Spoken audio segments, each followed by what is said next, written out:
Hi everyone. Today we're going to show you how to set up paperless billing for your Pioneer account on SmartHub using your Apple mobile app. Let's get started. First, log into the SmartHub app.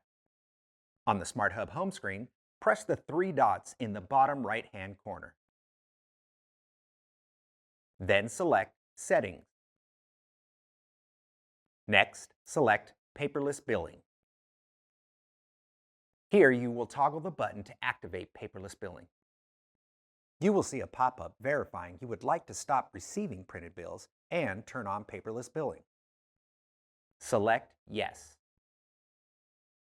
You will then see a confirmation message that paperless billing has been turned on for your account.